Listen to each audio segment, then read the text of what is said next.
Hey guys, musicians around the world. So I have published 2 books this year. I'm so thrilled actually to have got into a kind of groove with Continuum.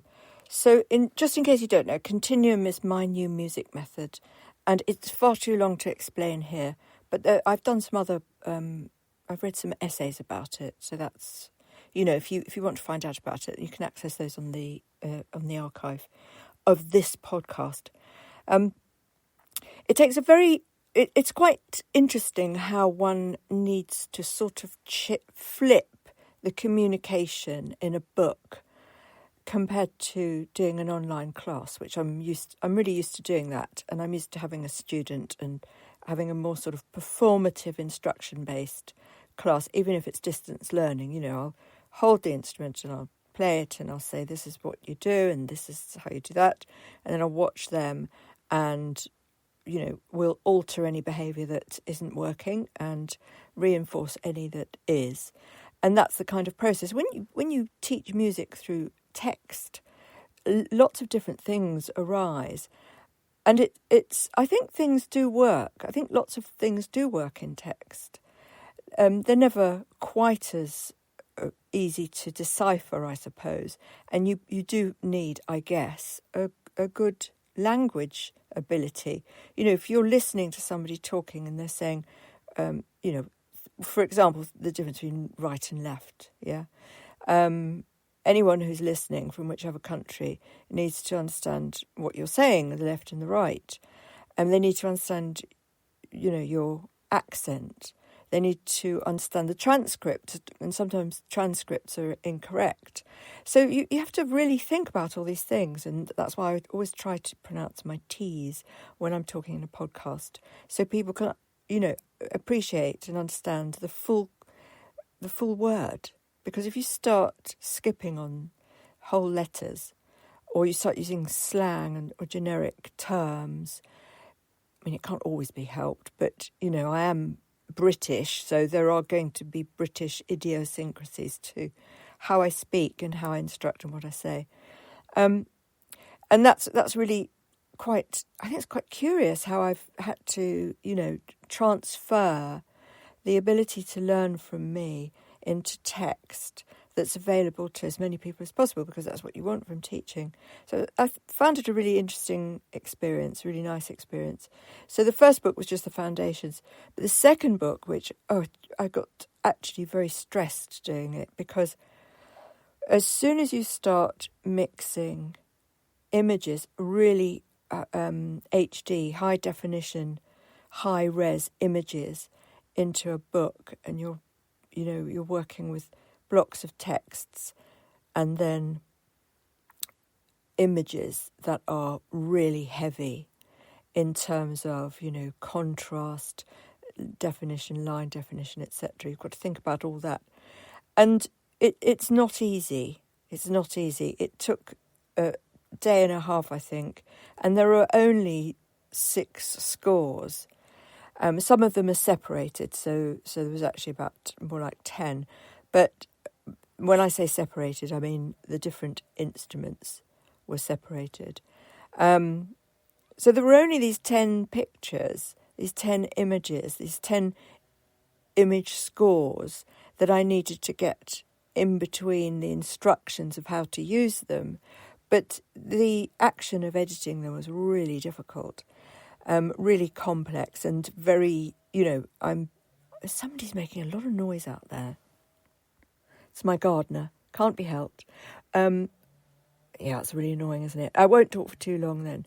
So, yes, you can buy the book now, and I would recommend, it's a bit more expensive, but I would recommend, a lot more expensive actually, because it's an A4 sized book and it's got, these very, I would say, important images to follow. So instead of following a music score, you actually follow an image, and a couple of them go from left to right, a couple of the others are spiraled, but you don't have to go left to right, you could go right to left. That's the beauty of them. And you look at things like density or extremes or contrasts or numbers, things like that. And the tutor or the conductor actually has masses and masses of discretion. Or if you're self-taught, you have masses of discretion as well. So you can start, if you want to start in the middle, you can. That's the beauty of the image score, is that it lacks prescription, and that's. A lot of musicians would sit down and look at that and think, "Oh my goodness, no! Just give me notes. I don't understand what I'm supposed to be doing here." But the whole concept of the book is to be more creative about what you do. So, really took longer than I thought to do, but they're quite beautiful. I've put some of them on T-shirts because they look so beautiful. I had to be careful that I didn't think about being beautiful before I was thinking about being musically intriguing, So some of them aesthetically, I thought, I'm not sure if I like that bit, but it's not about liking it. It's about what you're trying to instill in the person that's looking and engaging. So that is now up on my Amazon. If you just look up Continuum Music Framework, you'll be able to access those. And if you go to any of my websites, I'm going to be doing a lot of plugging in the coming days. But I'm already working on book 3, and book 3 is a single piece of music, especially for brand new string players. And I'm not going to tell you too much more because I'm sort of excited about it. I want to get it published before. I'm a bit secretive and a bit possessive about it. But this is something that you can do on the very, almost immediately when you sit down. And if you learn via the Continuum Approach, that is, you can probably do this in the first week, I would say.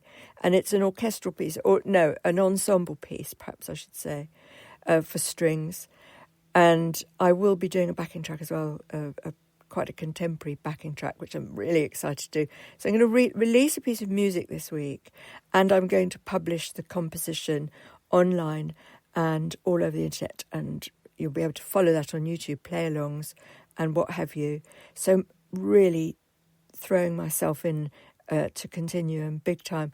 Anyway, I use an AI assistant, not to write music, he's not very good at that, but for a lot of collating and writing descriptions of my work, just making sure I'm not making spelling mistakes. If I don't use him, I make tons of spelling mistakes. Shocking. Really, really bad. So unfortunately, I don't have the facility where I can say to my AI, can you write me a piece of music? Now, you can, of course, go to the internet and do that, and they will produce rubbish. And I've written about this quite a lot, actually, in the first book. You just don't go there. If you're looking for descriptions and organisational skills, which I'm really bad at, then AI is really good at that. But always remember, if you're using AI for anything, to correct, reread, double correct, triple correct, because it repeats itself constantly, and it just has the same ideas, which it sort of goes over and over again. So you're not as an artist or a musician, you're not coming up with anything new and exciting. And if you give it something new and exciting, it's quite good at describing it because it's never seen it before. So AI, I do think, it feels like it's slightly enthralled. Of course, it doesn't have feelings, but it does feel like it's a little bit enthralled by something novel that it comes across. And in that way, it's, like a child would be when you take it to Disney. And I think that's really quite interesting as well. But Continuum doesn't really believe that AI can offer creative musicians very much at all.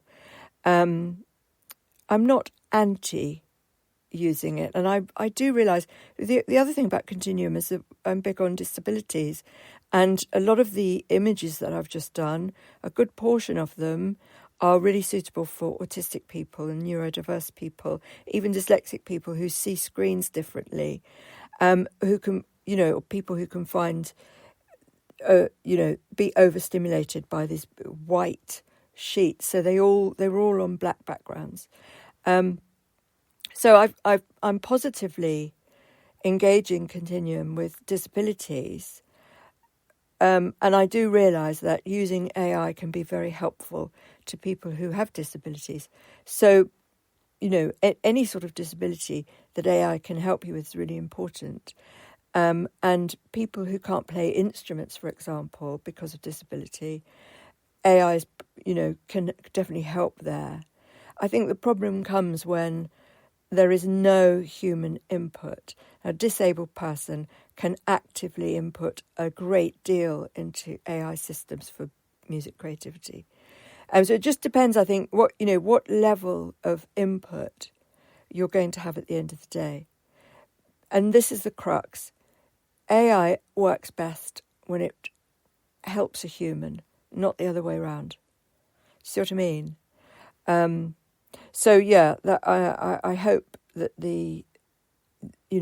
all the work that I do from now on is clearly human made, and everybody can see that.